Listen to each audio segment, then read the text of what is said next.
E vamos a mais um vídeo de história, falando agora do renascimento comercial e urbano da Baixa Idade Média.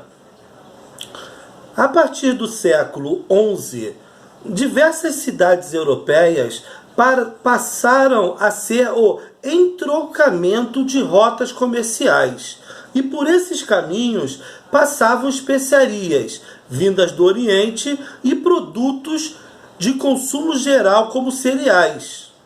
Dessas rotas, a do Mediterrâneo, que é o antigo caminho das cruzadas, era a mais importante e lucrativa, porque partia das cidades italianas de Gênova e Veneza e atingia centros comerciais do Mediterrâneo Oriental, na região da França, de Champagne. Essas cidades italianas prosperaram muito porque seus comerciantes conquistaram o monopólio sobre os produtos provenientes do Oriente, como a seda e as já famosas especiarias. Paralelamente, desde o século XII, organizavam-se no norte da Europa as Hanzas, ou associações de mercadores. A união de diversas Hanzas no norte da atual Alemanha deu origem à Liga Hanseática, que reuniu várias cidades comerciais poderosas, destacando-se Hamburgo e Bremen, que atuavam no controle de todo o comércio da região. Dessa forma, consolidavam-se dois polos comerciais na Europa da Baixa Idade Média, um italiano e um outro germânico ou alemão.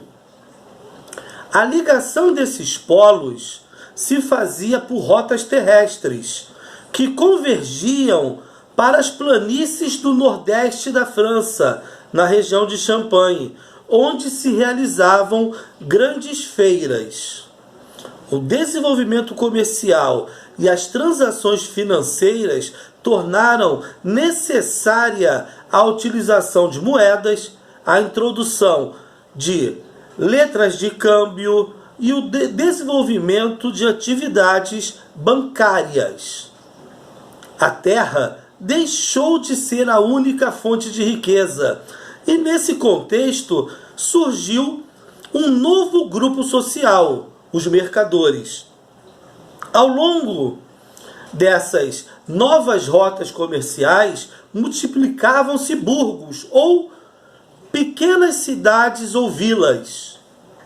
Esses burgos eram antigas cidades romanas reocupadas que voltaram a prosperar, ou aglomerados que surgiam nas encruzilhadas de rotas comerciais terrestres, em regiões de feiras ou às margens de rios. Os burgos eram cercados de muralhas defensivas e tinham essa denominação derivada do latim burgo, que significava pequena fortaleza. Havia também vilas formadas em torno de antigos castelos, em terras pertencentes aos senhores feudais e que ficavam submetidas à sua autoridade e à cobrança de impostos por parte dos senhores feudais. Com a expansão do comércio e da vida urbana, os habitantes dos burgos e dessas pequenas aglomerações ou vilas passaram a buscar autonomia. Essa autonomia, ela poderia ser conseguida pacificamente mediante o pagamento de uma indenização ao nobre ou senhor feudal, ou através da força, mediante a intervenção de um rei local, que tinha as suas forças militares fortalecidas com os recursos desses burgos para que pudessem se impor as tropas dos senhores feudais.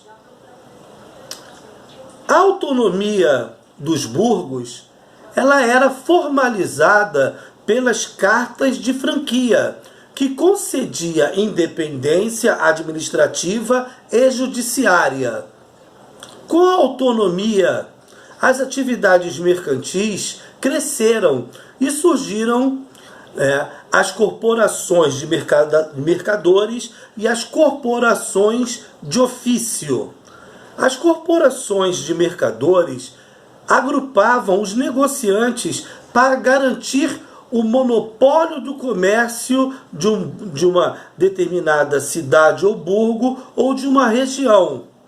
E as corporações de ofício reuniam os trabalhadores ou artesãos de cada atividade ou profissão e exigiam exclusividade na produção para evitar a concorrência com artesãos, ou trabalhadores de outros burgos ou regiões.